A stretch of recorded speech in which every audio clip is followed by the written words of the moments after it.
moto. Moto itachini leso. Kamba zindongo flex ro. Kanzi riri kubudisa mvura handiri. Ndongo wandigira mvura futi. Ndigeze. Mvura na mwana wedu kutoletsa shawo kuziva. Handiti kuona ndisaka sintodzigeza. Iyo bhutsi wageza. Mwana ndozvo wenu. Koerese. Iwe amana. Wendo bota sticker dacho hanziwo. Ndakalaxa weekend ya. Andakana kutaura naye ndingangotaura ndiri nandi. Mwana nyanga ita kucomplain. Rasta usimundi text aye apa ndinenda kulinkisa mwana ndozongwe ndinenda uri mero zvidaro izasadaro mwana. Tsamwe sekana text zvaro. Mwana wapo urutaura. Patricia zongonoita raro. Nosikana ngani. Patricia uyo anogara chipinda mabhakuta makwikwi nenandi. Ba Mwana anokechesa ndo.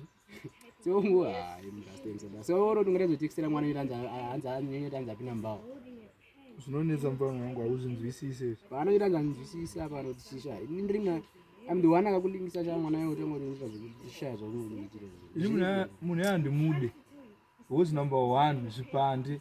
Number mira. Number 1 zvipande zvapatricia zvakawandisa. Number 2 Patricia anokechesa kubhawa. Sekuti kurambira Patricia kukechesa kubhawa. Saka chichimwe chinorambisa kubhawa. Iwo ngori kupi. Nendiri padheni kana munhu achita madhira ndingamuronde ndichitaza kuti ari kuitei. Iwo order ndaita order. Ndakulingisa nevana weze uchichemera uchiti mahureka. Unangondira kuti anzi uchade mwana nyeta. Mahureka. Sadari iwo panenge ari kubona ngochiti. Kundiitira mahureka. Zvekushaya weze.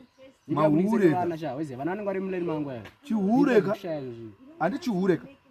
Chihure. Manje mwana ujikona chihure chaicho. Ore mwana wako ujikona na part. Chihure.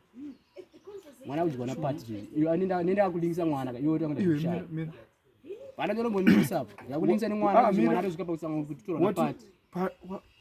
Patrick yeye mpano waitamba naye mpano yeye oenda nebhora yeye. Patrick yeye ndiye munhu akutudika mwana izvi.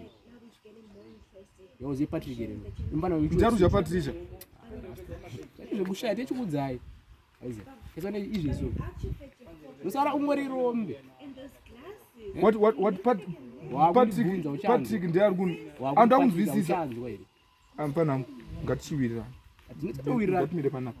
Apa ura inzwa kamfana undabvira kugara nchiwirira nani. Seteyo mfesi waize. Apa tusadaro. Mira. Seteyo waize. Patrick arudya mwana wangu. Patrick arudya Patricia. Ngoza anditi. Alright.